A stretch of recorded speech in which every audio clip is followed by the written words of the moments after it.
Good morning, everyone. My name is Angela Whitfield, and I'm here to introduce our keynote speaker for this morning. Everybody doing okay? Yes. Amen, good. All right, so I'm here to introduce Mr. Matthew Newman. He is a chancellor of Southern California Leadership University, a philanthropist, a marketer, and entrepreneur. As the head of Brand Pillars LLC, a seven-figure staffing agency, he manages brand marketing for retail clients. Additionally, Matthew spearheads TrueSo, a decentralized video-based social media platform with notable partners like NFL Hall of Famer T.O. Terrell Owens, CW's All-American character Preach, played by Kareem Grimes, and journalist Sway Calloway. A committed humanitarian, Matthew founded the For the Life of You Mentoring Foundation in 2017, benefiting students in Inglewood, Watts, and Dallas-Fort Worth. Recognized by publications like the Dallas Morning News, he holds degrees in business marketing and Christian leadership. Based in Inglewood with his wife, Jasmia, Matthew's commitment extends to past recognition as Big Brother of the Year Dallas County by Big Brothers Big Sisters, and current membership and leadership roles in Alpha Phi Alpha Fraternity Incorporated. Ladies and gentlemen, please help me welcome our keynote speaker for this morning, Mr. Matthew Newman.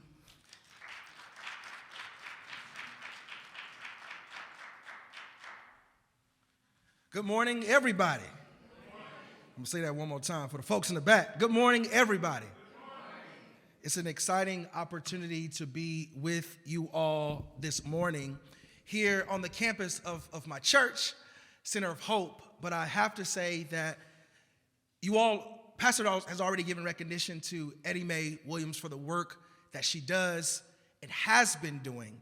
But I believe that for all people who are willing to stand up, we should stand up and give her the honor that is due her name. I think we can do a little bit better than that, y'all.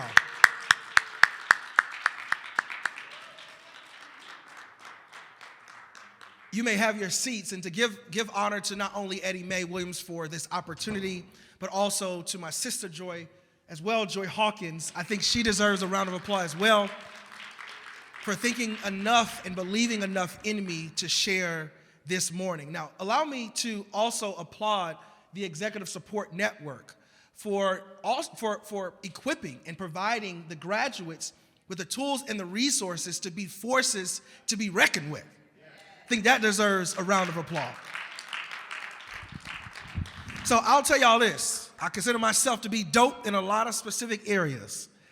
But one of those areas of writing long speeches and presentations ain't one of them. So I hope you don't have an expectation of me being up here for long, all right? But in preparation this morning for this time with you all, I jotted down a few lessons that I've learned along the path of me building an organization or a couple of organizations that I am incredibly, incredibly proud of. Right? So it's my hope that as we navigate through some of these lessons that I've acquired and have learned over this short period of time in my life, is that I want you all to be challenged and I want you to reflect. And we're going to get into that here in a little bit. But here's what I really want you all to take away from this brief introduction. The principles of building an organization are fixed. The principles of building an organization, regardless of if this organization is a nonprofit or if this organization is a for-profit, the principles of building an organization do not change. So with that being said, it's my hope that as we endeavor over just a few moments, that you're challenged by what I say. If you're in front of a speaker who does not challenge you, then I would suggest that you leave the room. So it's my hope that you're challenged, but it's also my hope that you reflect by the questions that I ask. And in this reflection, I want you to ask yourself, why are you here? In this reflection, I want you to ask, why in the heck did I build an organization in the first place? The other question I want you to ask is my focus relevant? Am I open to newness? And am I open to modernization to impact the current culture? So, I ask you the question, why are you here? Why are you here? Why have you considered, or how have you considered your organization to be the core, to have the capabilities, to be robust enough to solve the issues that you have discovered? What are the issues that your organization is looking to solve? Why do you feel like you're capable to solve those issues? The second question I want to ask you is, are those who are supporting your organization advocates of your organization, advocates of the reason why you've started your organization, or are they simply partakers of that vision? An advocate is one who says, you know what? I want to be a part of this, and you can see noticeable gratification of the work that's put out by your organization. A partaker is the one who will show up. You can count on them to show up. But they're still going to gripe and complain. Instead of contributing to the mission and the vision, they're taking away from the vision. The final question I'll ask is your reason for being here? Is your why for starting the organization that you have started, is that why echoed in your organization? Is everything that you do reflective of your vision? Are the people buying into your vision, into your why? Well, how do we know? We know whether or not they're buying into it by you recognizing if you're communicating that reason and that why in every area of your organization. We have all more than likely have been a part of organizations that we didn't create. Whether those are jobs or whether those are nonprofits, we have all been a part of organizations that we did not create. We've also been a part of organizations that we did not create, where the founders and the owners and the CEOs and everybody else associated at the top didn't respect us for the value that we bring. Shirley Chisholm says that if they don't give you a seat at the table, what does she say? Bring a folding chair. In fact, if they don't give you a seat at their table, if they don't respect you at their table, why don't you just bring your own table? Why don't you just build your own table? Why don't you set your values? Why don't you embed your reason for being there? If they don't want to give you the respect that is due, you bring your own table. You set your own values, and you embed your own vision inside of your own organization. And my friends, that's why you are here today. In fact, my story alone will tell you the reason why I had to build my own organizations. I have a normal testimony, was never on drugs, was never addicted to alcohol or anything of the sort. But I followed the traditional path of going to school and getting the degrees and trying to set out to get the good job. But in fact, I was let go from my very first job out of college, only 9 months into the career. Sure, I didn't make the sales, but what I valued more than anything were the relationships that were established by way of the job.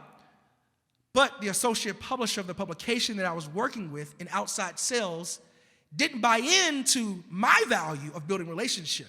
She expected me to adhere to their value, which was to make the sale, build a relationship on the back end. But my story, you all, says this, is that once I set out to create my own, I got the success that I wanted. I started to live the lifestyle that I wanted. But here's the most important element. I was able to bless more people through my own efforts. If they don't respect your values at the table they create, my friends, you have to build your own table. The question is your value, is your why, is your reason embedded in the thing that you do?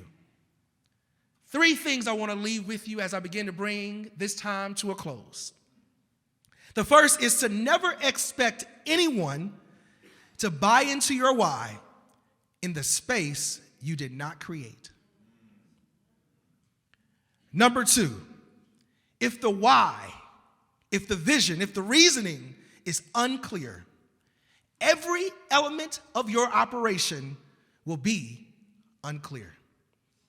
Regardless of how much you fight it, the word is true in this sense.